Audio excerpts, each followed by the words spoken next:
Welcome back to Life, Biz and All That Jazz. I'm your host, Jasmine. If you're new here, welcome. Welcome along. This is going to be an incredible journey for you and you're going to learn so much. If this is the start of your journey, don't be scared. You've taken the first step and that's all that really matters. If you've come back for more, thank you. Thank you for trusting me and coming back for more. Today's episode is going to help you understand yourself more instead of shaming yourself. We're often our own worst critic, and the pressure of society, the way that everyone is needs to be fit into some type of cookie, often shapes our reality and the way that we see ourselves. Have you ever thought to yourself, why am I like this? Why do I think like this? What if it wasn't you? What if how you perceive yourself is just something that you've learned? It was a coping mechanism from trauma that you built, and it's a way for you to feel safe.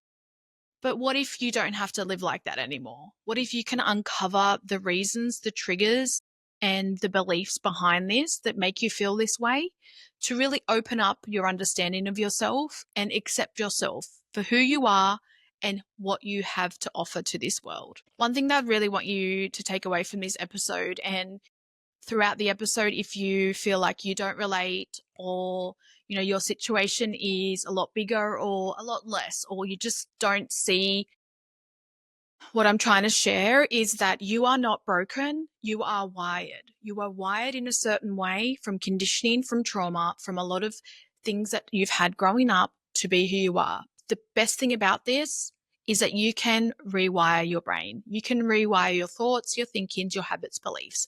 And that's what we're going to dive into today. When I first started my journey, I found that I was putting a lot of blame. And this is going back years now. And before I decided to remove alcohol, removing alcohol was the final part of my journey that I needed. But before that, I had a lot of blame on the world. Why me? Why did I have to go through trauma?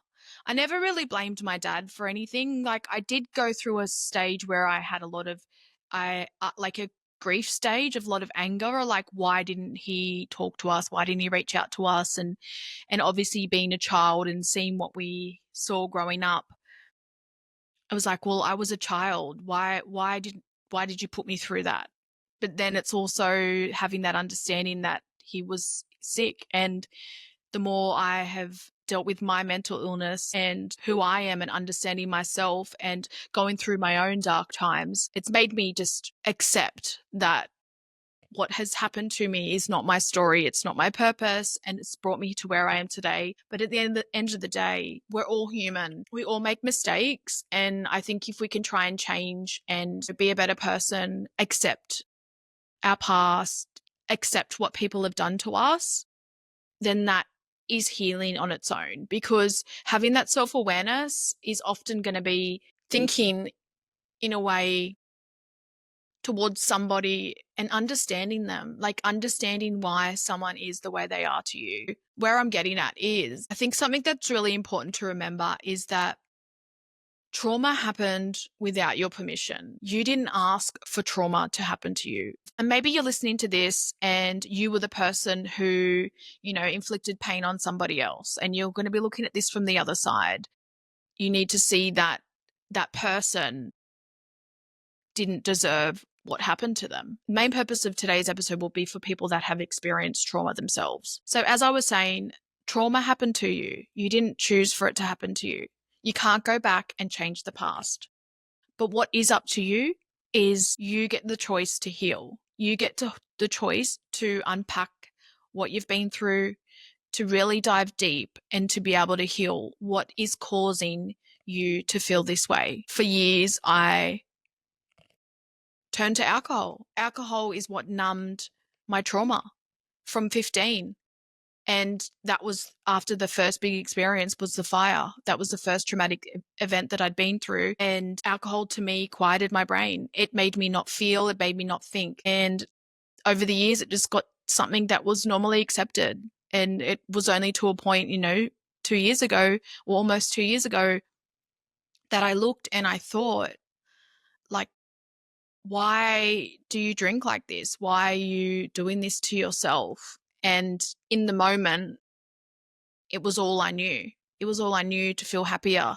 It was all I knew to continue to bury the pain. And then once I removed that, that's when the transformation happened. That's when I felt 20 years of pain that I just bottled down and pushed down. And so this is where we need to accept that the trauma that happened to us was not our fault. But what is our fault is if we are continuing to let that trauma affect our lives, affect our futures by numbing the pain with alcohol or whatever you're using and taking away from what we can truly have, what we deserve to have, and the life that we deserve to have, and how great life can really be once you heal that trauma. And it's never going to be fully gone. Like, you're always going to have it there. You're going to get triggered by things, but it's learning to know that that was a part of your past. It doesn't need to be a part of your future, and you get to choose that. So one thing I find is really interesting, and as you know, I have been doing a course in neuroscience and mental health, and we learn a lot about the brain. Neuroplasticity, about healing, about mental health conditions, medication. There is a lot going on, and it has been very eye-opening in a way, and I'm really excited to learn more. But I think one of the most important things I found, and that's why I wanted to do this episode, is because trauma actually affects our brain in development, brain development, depending on what age you experience the trauma. It rewires our brain thinking. It rewires our nervous system. It rewires our brain in certain ways that we will react to things differently than people that have not experienced trauma. We will look at certain situations differently than people that haven't experienced trauma. And I think if people could just understand that, there are people that do, but I think there's a lot of people that don't see that we are all different. We are all different. We are all wired different. Every single brain, there's no two brains in this world that are the same. We are all totally different. And I think the more that people can accept that, maybe we can make this world a better place. Because I think the hardest part for someone that's dealing with trauma is to have people around that don't understand them and make them feel unseen and unheard. And that's a hard thing, because a lot of the times I think if someone's making you feel that way, they probably don't mean it. They just don't understand. And it's a way maybe of explaining this to them. This is how I feel. This is how my brain's wired, but I want to fix it. So trauma changes the brain physically and emotionally, but our brain is wired to be in a negativity bias. Our brain is wired for survival. Going back to the years, back, whatever, how many years, we were on this earth as hunters and gatherers. We were on this earth to hunt and protect. That's how our brains are still programmed. The only thing that's changed is what's around us now. We live in this digitalized world. There's technology everywhere, but our brains are still the same. So yes, as I was saying, our brains are built for survival, not happiness. We just learn how to rewire them to be happy, to live a happy life. When we experience trauma, what it actually does to our brains is that it creates shortcuts to alertness. It creates shortcuts to withdrawal, to be reactive. Whatever is going to keep us safe, that's what pathway it will create. There's two parts of the brain that really become affected when we experience trauma. The first part is the amygdala. This becomes overreactive. Then your prefrontal cortex underperforms. This is then when your brain will constantly be on autopilot. If you're feeling like you are unsafe or where to start, the best advice that I could give you to start to deal with the rewiring, to start to unpack trauma and just to see where to go, is to journal. Journaling is so powerful, and I'm going to put some journal prompts in the show notes. I think it's really important to start small And just even if you can do a few minutes a day, you don't realize the power of journaling until you've been doing it for years. So even after a few months, though, you can rewire and think positive. They say, I think it's like 30 days. If after 30 days, like my habit thing is 66 days, but that's a little bit different. But this is if you just positively talk to yourself and write it out over like a few weeks. I can't remember the exact amount, but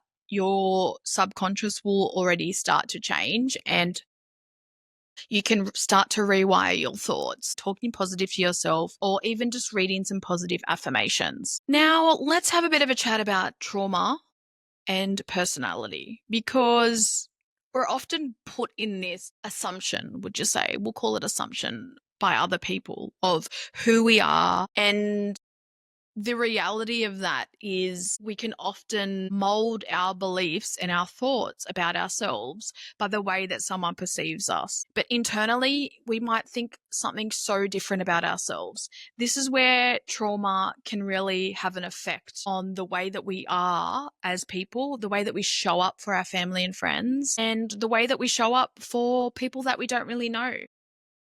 If we're in a constant state of fight or flight, do you expect to be able to show up as your best self? Do you expect to be able to be happy and be able to, spread joy? No, I don't think that's going to be possible. Maybe some people can do it, but if you're doing it, more than likely you're hiding it and you're masking it, because I know what it's like to mask happiness for years, and it's detrimental to your mental health. It makes your journey longer. It makes it harder for yourself. And more than likely, you're just going to be dealing with it behind closed doors on your own. Trauma does shape our personalities. It does. But again, the positive to this is once you uncover and you open up the wounds and you heal the trauma and accept the trauma, your personality will start to shine through again. You will feel more like yourself. You will show up more like yourself. People will tell you that you are different. They will compliment who you are, and you will just in general want to be better for your family and friends, and you will want to just be better for yourself. And that's what it really comes down to is the self-love. You will uncover grief, parts of you that wish maybe you healed the trauma earlier because things could have looked different. You can't stop that. I think in a time of feeling that way, it's really important to know that that's a part of healing. Healing is a part of reflection, and there is so many emotions, so many ways that you are going to deal with certain things of your healing journey, especially when it comes to deep trauma. It comes to any trauma. There's no comparison. Trauma is different for everybody, and it doesn't necessarily have to be associated to an event, which I was having a chat to a friend about the other day, and he mentioned that, which I thought was quite interesting because I've kind of thought that way, but then a lot of the events that I've had were quite traumatic, but then it's also the in between, and that can be sometimes just as traumatic for some people that it is to experience one traumatic event. One of the biggest trauma responses that I've had, and I've not really spoken about this on the podcast yet, but when I was 10, well, I have OCD. I've clinically been diagnosed with OCD. I know that was just a addition to the ADHD. I always knew I had anxiety, but I knew I never had depression because they tried to label it as high functioning depression. But anyway, I'm not going to go through the labeling because I don't associate with that. I just know that my brain chemicals are a little bit different, and there's just certain things that I have to do. But OCD. So when I was 10, around 10 years old, I can't remember exactly, but I think it was around 10, I started having intrusive thoughts. And these were really bad thoughts. Like I thought I would think my family would die. And like if I saw a car crash and I was with my mum, I'd think, is that my dad? Or vice versa. Just all these things would happen. And the only way that I could stop the thoughts happening was to touch wood. So you know how we used to well, some people might do it now. I don't do it now because it's like a trigger. But if you think of something bad and you touch wood so it doesn't happen, well, that's what I used to do. But I would have to do it all the time. And I would do it before bed. I would do it in the morning. I would randomly do it at school. And I was 10. Like, I look back now and think, wow. Anyway, I probably stopped doing it my early 20s. So all this time I had been doing that. That was my coping. And yeah, I'd have to count to 6, touch wood 6 times because there was 6 family members. And yeah, that's just how I dealt with it. And then not until recently, I was talking with my brother, and obviously I knew I had OCD, and it also comes with a lot of other stuff like numbers. It's not always about cleaning. I guess as well with that and ADHD, they do counterreact, which is probably could have been why I didn't realize I had it for so long. But anyway, that's another story. So my brother was saying how OCD is a trauma response, and I looked back and I just thought like, maybe I just had it, like I just born with it. Like I never really knew much about it. Just the psychiatrist kind of told me for things I do now. But now being more self-aware and having that control over my mind and rewiring my pathways, I know not to do it. But it was still hard to get to. And now it more comes out with organization and having to have things a certain way. Yeah, it's very different now, and I can stop my brain from reacting to it, which was hard, but I did it. And that's why I wanted to share this, because we really don't understand the power of our brain. Like I do now, I do. And that's why I want to share more, because our brains are magic. Like literally our brains, we can rewire anything. We can rewire our brains to have a totally different mindset. Like this is more on the topics of like mental health. We can change our thoughts. We can slowly work on it every single day. Our brains are that powerful that we can rewire. And neuroplasticity, which we'll touch on a little bit more, is literally the brain's ability to rewire itself. As we do get older, it is a little bit harder, but it's still possible. And this can literally happen until we're really old, until we are 90, 95. I was watching a TED Talk the other day, and it was really cool because I'll try and find it and link it in the show notes. It was a lady, and she was talking about her father who had dementia, and she was really sad because obviously he's older, didn't really know her, and she'd still go and visit him. And in her culture, they didn't really say like, I love you a lot.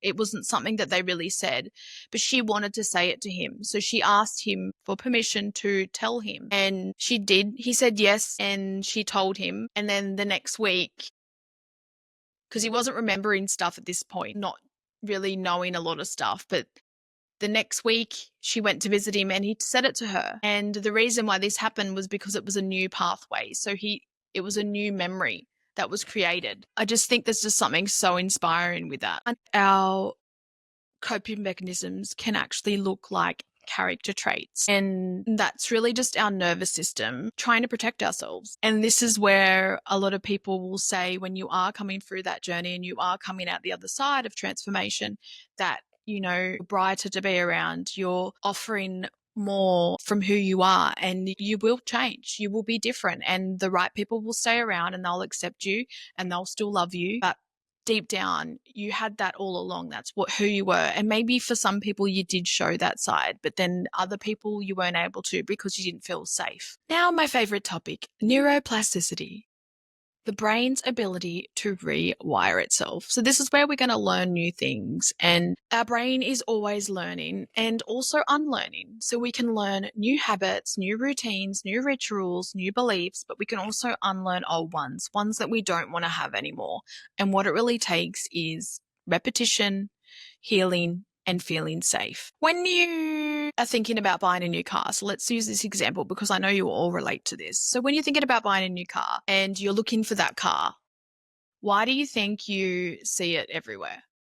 Because your brain thinks that that's what's important. It's a repetition. It knows that you're thinking about that. That's something that you have been looking at for a while.